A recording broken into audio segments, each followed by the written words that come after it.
I want to give you guys a huge trigger warning because this entire video is going to be about SA and Mia testifying about how Diddy R-worded her on multiple occasions and how the first time it happened was at his 40th birthday party. Yes, his children were at this party. Yes, Cassie was at this birthday party. Mia testified how that didn't stop him from doing what he did to her and how she never told anybody about any of the assaults and wanted to take it to her grave. In fact, she didn't even tell the prosecutors when she first met with them until she had her own attorney. During her testimony, it was said that Mia was crying uncontrollably. There were times where she was whispering, and even I was tearing up reading this, but let's get into it. As I said, the first time it happened was at his 40th birthday party at the Plaza Hotel, and she had only been working as his personal assistant for a few months. It was 2009. He called her into the kitchen and cleared the room and then poured 2 vodka shots for the both of them. She said she took the shots and it hit her hard, and usually she can take them pretty easily. My eyes couldn't focus. His face was closed. He put his arm up the side of my dress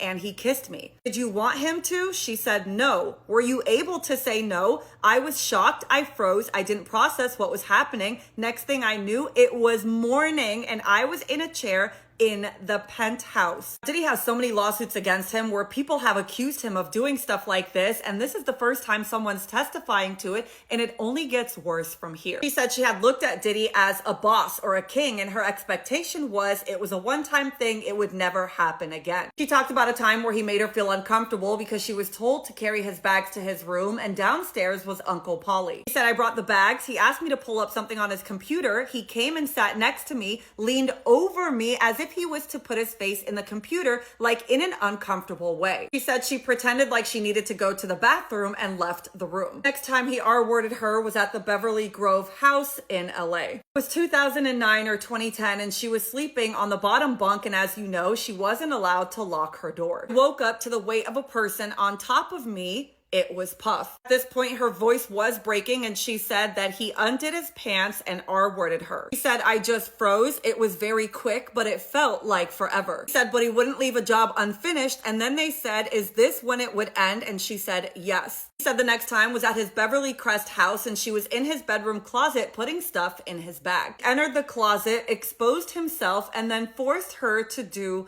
oral. By force, she means he grabbed her head and made her do it. She was sobbing as she said, I was frozen. I didn't do anything. And the prosecutor said, how did you feel? And she said, like trash, scared and ashamed. How long did it last? And she said it was very fast.